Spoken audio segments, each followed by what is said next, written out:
Dende primeiras horas da mañá, a Garda Civil estableceu un amplo cordón policial no Paseo do Areal e nas zonas anexas. A súa intención é evitar que os numerosos medios de comunicación e tamén os curiosos se aproximaran ao punto no que ia desenvolverse a reconstrucción.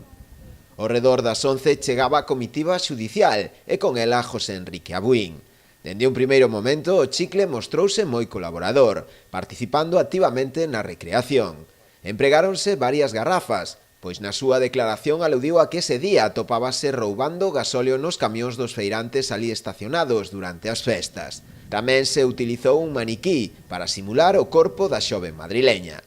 Foron varias horas de reconstrucción na zona cero, onde se iniciou todo, na que o xuíz instructor Félix Isaac Alonso pretendía aclarar as incógnitas que aínda quedan de como o Chicle tivo o seu primeiro encontro con Diana, que a aquela hora regresaba á súa casa de veraneo, despois dunha noite de festa no Carmen dos Pincheiros.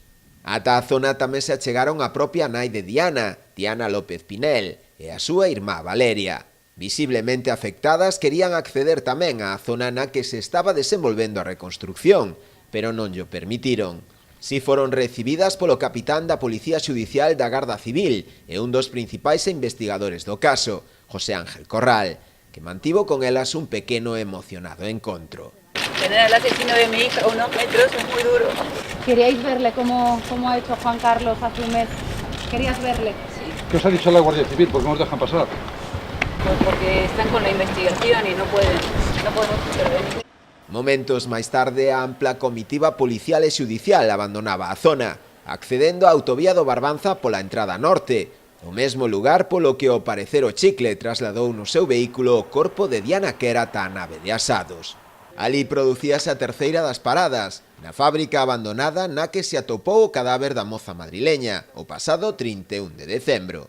2 horas aproximadamente durou a reconstrucción e non se limitou únicamente ao interior da nave. Como acontecera xa na inspección ocular realizada o pasado mes de xaneiro, tamén se percorreu a zona exterior para recrear os pasos do Chicle a noite na que presuntamente asasinou a Diana.